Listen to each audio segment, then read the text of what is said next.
Fourth stimulus check update. Petition gains momentum, but monthly payment legislation stalls. While a petition for monthly stimulus checks continues to gain traction, that support isn't translating to pressure on members of Congress. Members of Congress have been pushing for monthly stimulus checks since last May, and a petition for recurring $2,000 payments is nearing its goal of 3 million signatures. However, the second and third round of stimulus checks caused a congressional brawl, and a recent bill for recurring payments hasn't gained support, signaling it's unlikely there'll be any more direct payments. 3 weeks ago, on July 30, Representative Ilhan Omar introduced a bill that would create a nationwide universal basic income system. If passed, the legislation would create a 5-year guaranteed income pilot program that would send out payments of at least $50 on a biweekly, monthly, or quarterly basis. The national program would then pay U.S. residents over the age of 18 at least $1,200 per month, and child dependents half the amount adults receive. Face-outs will start for individuals who make over $75,000 and joint filers who earn over $150,000. 4 legislators, Representatives Cori Buss, Dwight Evans, Jamal Bowman, and Pramila Jayapal, had signed onto the legislation as co-sponsors when Omar introduced it. In the 3 weeks since, the legislation has stalled at 4 co-sponsors. In January, 56 House Democrats signed onto a letter Omar authored pushing the Biden administration to back recurring payments. The letter said it would provide a long-term lifeline to struggling Americans during the pandemic. Omar used similar reasoning when introducing her guaranteed income bill. She said the recurring payments will ensure our economy is centered on the long-term prosperity of people in her home state of Minnesota and the entire country. Poverty is a choice. For too long we have prioritized endless growth while millions are homeless, hungry, or without health care, Omar said in July. The pandemic has laid bare these inequalities. We as a nation have the ability to make sure everyone has their basic needs like food, housing, and health care met. While Democrats have the numbers in the House of Representatives to pass the legislation, passing a universal basic income bill would signal a progressive shift in the Democratic Party. Some Democrats worry that moving further left could hurt their chances at re-election, although younger members of Congress have argued it would actually help the party win elections. Even if the bill passes in the House, it's unlikely to move forward in the Senate. Democrats have the slimmest majority possible in the Senate and would need Republican support.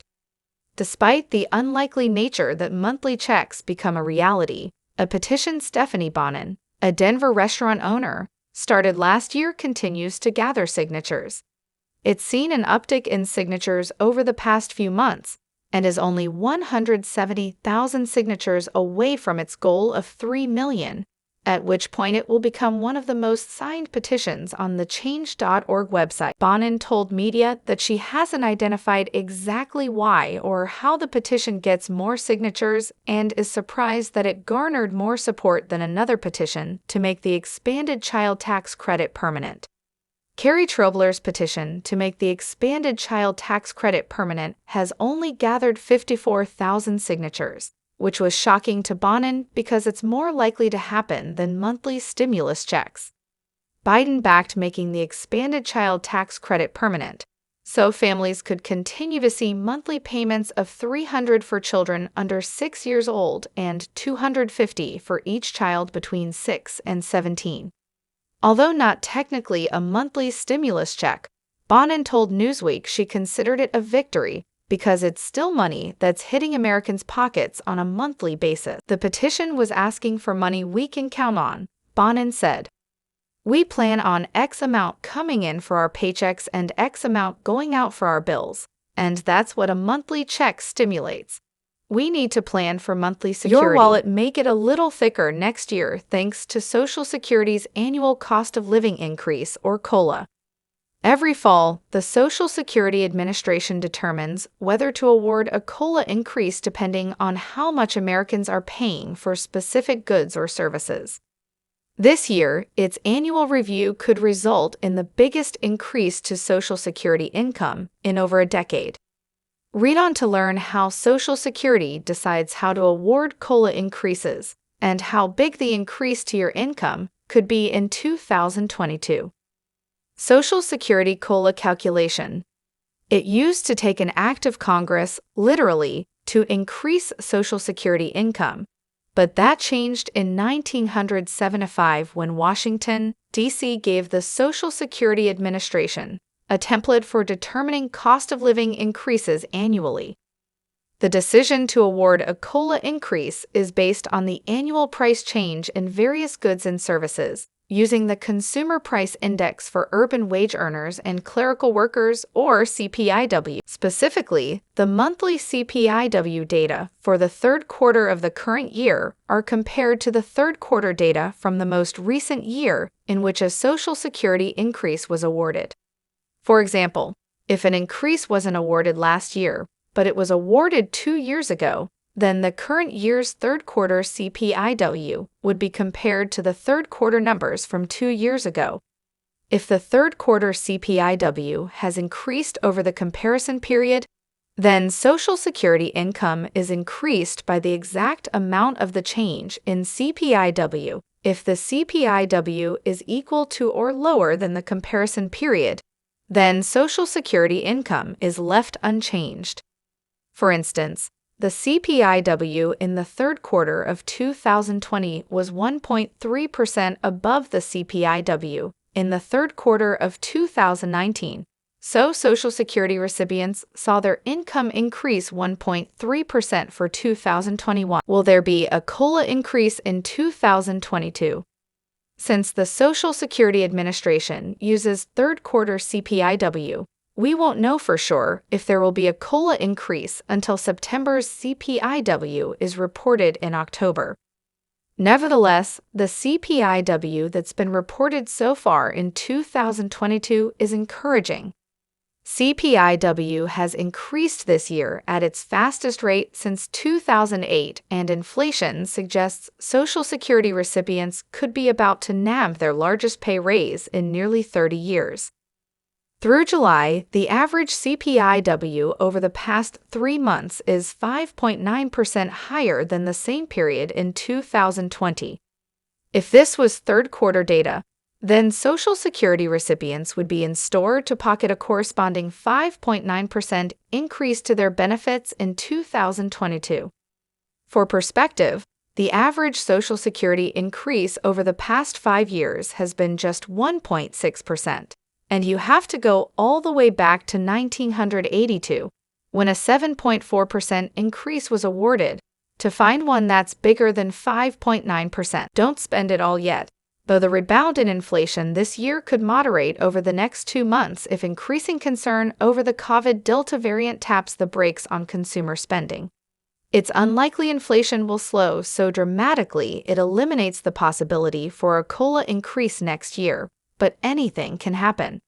If you collect Social Security, then you should also keep in mind there's a good chance a lot of any COLA increase you're awarded this year may flow right back out of your bank account in the form of higher expenses, including premiums for Medicare Part B if you filed jointly, and your modified gross income 2 years ago was $176,000 or less, then you're paying $148.50 per month for Part B coverage in 2021, up 2.7% from 2020. It's also important to remember that while a 5.9% increase is welcome, the effect of the increase in absolute dollars isn't likely to dramatically change anyone's financial position. In 2021, the average person is receiving $1,555 per month in Social Security benefits, according to Social Security's statistical snapshot in June. So a 5.9% increase only translates into about $23 per week in extra income for eligible retirees, suggesting it's wise to consider other tips to maximize your Social Security. It's nearing the end of August, and if you still haven't received your tax refund, you're probably concerned, but you're not alone. The IRS is still working through its backlog of unprocessed returns that have piled up due to the pandemic. The tax agency has also been tasked with sending stimulus payments, adjustments for refunds, unemployment included, and child tax credit payments. Many families could use that money to help with bills, debt, and everyday expenses. The recent round of stimulus checks and $15 billion going out with a second monthly payment of the expanded child tax credit may have given some families a buffer, but an extra tax refund would be an even bigger help. One piece of good news is that the tax agency just issued another round of refunds for tax overpayment on unemployment benefit. So where's your overdue check? We've done the legwork below so you don't have to. You can track your money using the online Where's My Refund tool and check your unemployment refund status by viewing your tax transcript. Why are tax refunds running late this year? Because of the pandemic, the IRS ran at restricted capacity in 2020, which put a strain on its ability to process tax returns and created a backlog. The combination of the shutdown, 3 rounds of stimulus payments, challenges with paper-filed returns, and the tasks related to implementing new tax laws and credits created a perfect storm. According to a National Taxpayer Advocate review of the 2021 filing season to Congress, the IRS is open again and currently processing mail, tax returns, payments, refunds, and correspondence, but limited resources continue to cause delays. The IRS said it's also taking more time for 2020 tax returns that need review, such as determining recovery rebate credit amounts for the first and second stimulus checks, or figuring out earned income tax credit and additional child tax credit amounts. Here's a list of reasons your income tax refund might be delayed. Your tax return has errors. It's incomplete. Your refund is suspected of identity theft or fraud. You filed for the earned income tax credit or additional child tax credit. Your return needs further review. Your return includes Form 8379 PDF, Injured Spouse Allocation. This could take up to 14 weeks to process. Should I call the IRS about my tax return or refund check? The IRS received 167 million calls this tax season, which is 4 times the number of calls in 2019. And based on the recent report, only 7% of calls reached a telephone agent for help. While you could try calling the IRS to check your status, the agency's live phone assistance is extremely limited right now because the IRS says it's working hard to get through the backlog. You shouldn't file a second tax return or contact the IRS about the status of your return.